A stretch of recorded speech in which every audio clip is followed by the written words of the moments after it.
T twenty বিশ্বকাপ শেষ, কিন্তু শেষ হয়নি বিতর্ক। ভারত বাদে অন্য দলের ক্ষেত্রে চেয়ারম্যান জয় শাহর ভূমিকা নিয়ে উঠছে প্রশ্ন। ক্রিকেট কি সত্যি সবার, নাকি ক্ষমতার কেন্দ্রেই ঘুরছে নিয়ন্ত্রণ? এমন আলোচনায় বিশ্ব ক্রিকেটে। এর মাঝে চেয়ারম্যান জয় শাহর বাংলাদেশ পাকিস্তান নিয়ে করা এক মন্তব্য নতুন করে জন্ম দিয়েছে বিতর্কের।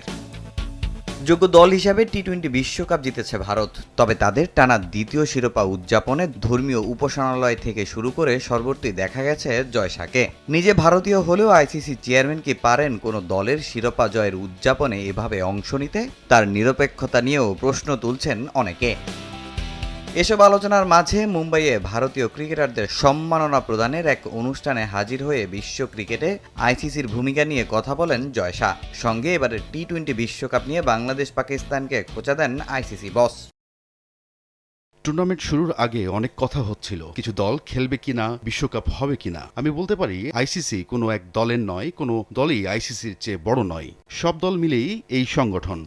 অথচ মোস্তাফিজ ইস্যুতে নিরাপত্তা উদ্বেগ দেখিয়ে টুর্নামেন্ট থেকে সরে দাঁড়ায় বাংলাদেশ। সূচি ও রাজনৈতিক টানাপোড়েনে ম্যাচ না খেলার হুমকিও দেয় পাকিস্তান। তবে বিশ্ব ক্রিকেটকে এসব প্রথম দেখিয়েছে ভারতেই। টিম ইন্ডিয়ার দাবি মানা গেলে অন্য দেশের কেন নয়, এমন প্রশ্ন আসরের শুরু থেকেই। তবে সেসবের উত্তর না দিয়ে বিশ্বকাপের সফলতার গল্প শোনালেন জয় শাহ।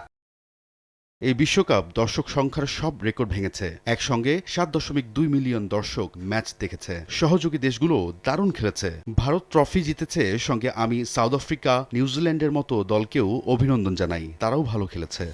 দর্শক সংখ্যার সাফল্য তুলে ধরে মাঠের বাইরে সংকট আর প্রশাসনিক বিতর্ক আড়াল করতেই জয় শাহ এমন মন্তব্য করেছেন বলে মনে করেন অনেকে। বিসিসিআইয়ের সেই অনুষ্ঠানের শেষ দিকে আইসিসি চেয়ারম্যান টিম ইন্ডিয়ার অধিনায়ক ও কোচকে ভবিষ্যৎ পরিকল্পনা নিয়েও পরামর্শ দেন। শীর্ষ থেকে নিচে নামতে সময় লাগে না, কিন্তু উপরে উঠতে সময় লাগে বছরের পর বছর। তাই 2030 থেকে 2036 লক্ষ্য ধরে এখন থেকে প্রস্তুতি নিতে হবে। অনেকের মতে আগে বিসিসিআই এর দায়িত্বে থাকাকালে ভারতীয় ক্রিকেটের সাফল্যকে সামনে রেখে এখন বৈশ্বিক ক্রিকেট রাজনীতিতেও নিজের প্রভাব প্রতিষ্ঠার চেষ্টা করছেন জয় শাহ।